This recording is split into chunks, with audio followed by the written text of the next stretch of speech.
हाँ, तो अभी दो वर्ड में अंतर मालूम है कि उसे में कभी कभी दो वर्ड आते हैं, एक होता है फेडरल और एक होता है यूनियन। दोनों का हिंदी मतलब संघ ही होता है, ठीक है।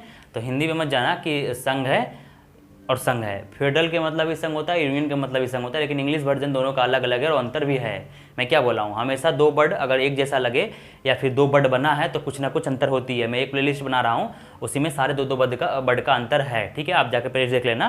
तो इसमें भी बता रहा हूँ कि फेडरल और यूनियन में क्या अंतर है। तो यहाँ पे लिख लो कि फेडरल और यूनियन में अंतर क्या है, जबकि हिंदी में संघ ही बोला जाता है दोनों को, ठीक है। फेडरल एंड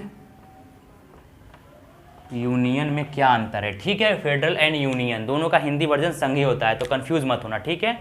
लेकिन अलग है, डिफरेंस अलग है। जैसे में संघ, दोनों का मतलब संघ। भारत जो है वो यूनियन है, लेकिन यूएसए जो है वो संघ है, ठीक है। जो संयुक्त राज्य अमेरिका है वो फेडरल है और भारत जो है वो यूनियन है। क्यों? क्योंकि बोला था ना कि यूनियन ऑफ इंडिया, और जैसे में भारत को राज्यों का संघ बोला गया कि सारे जो राज्य है ना वो एकजुट मिल के एक संघ बनाया है, ठीक है। और वो राज्य जितना भी चाहे अलग नहीं हो सकता भारत से, ठीक है। एक मिनट देख लेता हूँ वीडियो।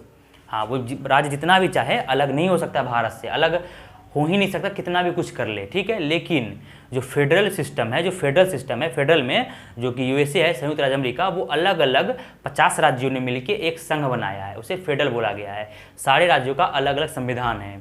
वो लोग चाहे तो अलग हो सकता है अपनी मर्जी से, लेकिन अलग होगा तो कोई और राज्य उस पर कब्जा कर ले, कोई और देश उस पर तुरंत कब्जा कर लेगा, इसलिए वो अलग नहीं होता है। लेकिन चाहे तो इसलिए अमेरिका का संविधान बहुत छोटा लिखित, सबसे पहला लिखित संविधान है, छोटा, उसमें लगभग 7 पेज ही हैं।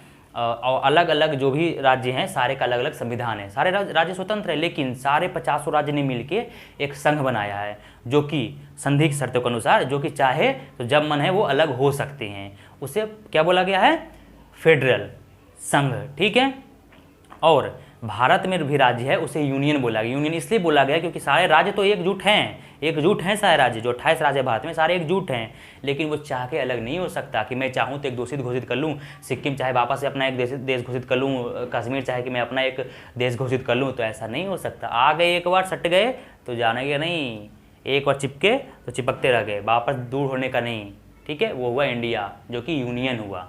हिंदी पे जाओगे तो संघ ही होता है दोनों का मतलब। एक होता है परिसंघ, जो कि यूरोपीय यूनियन है, उसमें दूसरा सिस्टम है, तो आगे बताऊंगा पॉलिटी में, ठीक है। परिसंघ क्या होता है? संघ का मतलब समझ लो, एक यूनियन और फेडरेशन में अंतर है।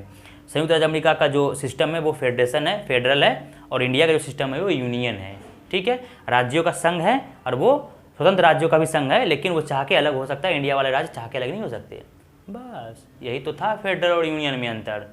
बस किसी को कुछ डाउट लगे कमेंट में पूछ लेना, ठीक है। शॉर्ट वीडियो रहा, अच्छी तो है ना। ये तो था फेडरल यूनियन में, इसमें पता नहीं क्या बताया। चलो एग्जांपल मैं बता दे रहा हूँ यहाँ पे। जैसे मैं अब फेडरल यहाँ लिख लो, फेडरल और यूनियन का संघ। यहाँ पे मैं एग्जांपल बस दे रहा हूँ, USA, यहाँ पे इंडिया। बस यही तो समझना है फेडरल और यूनियन में क्या है, मैं बोल के समझा दिया हूँ, बस खत्म कहानी। और भी कुछ ऐसा दो वर्ड में आपको कन्फ्यूजन लगे तो कमेंट में बताना, मैं उसे वीडियो बना दूंगा। मुझे बहुत सारे ऐसे दो वर्ड है, लेकिन जितना कि मुझे समझ में, जितना मुझे याद है उतना का मैंने प्लेलिस्ट बना दिया वीडियो का, ठीक है। लिसनिंग, हियरिंग हो गया, राजा महाराजा, सम्राट, चक्रवर्ती, सम्राट, राजा महारानी, ये सब हो गया, DM, कलेक्टर, ये सब का मैं बना दिया हूँ, ठीक है। लेकिन जो जो मुझे याद आएगा, या तो मुझे टाइम मिलेगा तो मैं दो वर्ड बता दूंगा, या फिर आप कमेंट में बताना कि ये दो वर्ड में क्या अंतर है मुझे बताओ, या तो मैं कमेंट में ही बता दूंगा या फिर उसे वीडियो बना दूंगा, ठीक है। मिलते हैं नेक्स्ट वीडियो में, बाय।